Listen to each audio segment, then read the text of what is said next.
first question that would come to mind if I were sitting there missing, a large part, and I'm called Little Nick in this situation. So I, Yeah, that's funny. um, what actually kept you going? Because from our previous discussions, you fired three people that were trying to medboard you or aid you in getting out of the army. And you gave a big F you to all of them. And what is it? Was it stubbornness? Was it a goal? What was it that kept you going, saying, I'm going to take another step? Yeah, it's an interesting question because it was it turned into a phased model, not by design.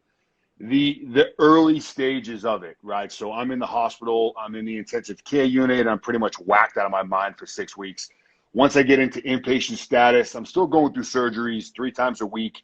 I was fighting infection really bad in my leg, and they were just incrementally amputating more and more and more, right? Hmm. Monday, Wednesday, Friday, rinse and repeat over and over and over again. So I'm on a cocktail of drugs, but I knew where I was at. I knew my situation. I knew what was going on.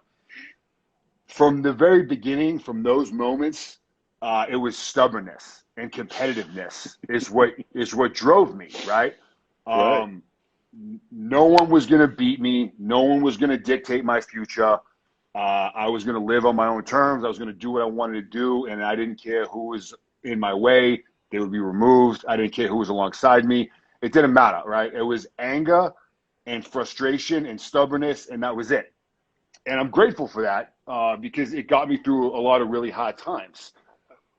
As I started making progress, right, I get back to my unit, which at the time was third group. I get back there, I'm working as an instructor, I'm doing a lot more advanced training, and I start going down all these different assessments that the unit was making me go through because I made it clear I wanted to go back to the team.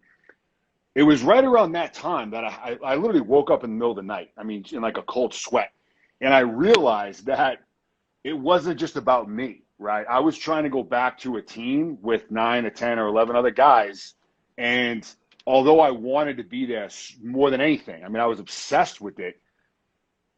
It was more about it than just me. And it was Hmm. them and their well being and their family and the mission. And I didn't think about any of that stuff until that moment.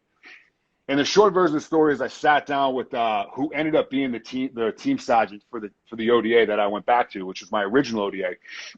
He was working as an instructor at the time over in the Cephalic committee, so we worked together a lot. I was doing SOC P, he was doing Cephalic, and he came in my office one day, and I basically just told him what I told you. And this was like 2 nights prior. I had an assessment coming up later that week, and I'm like, Jimmy, I'm in a real bad spot, man. I talked to the boys, and they're all behind me, and they want me back, but I can't tell if they're just too close to me, and they want what's best for me because they love me, or if they're really thinking this thing through, right? It was an unprecedented situation, and there were a lot of questions and uncertainty. He broke it down in a very simple way, as a lot of E8 SF guys do, very blunt and to the point.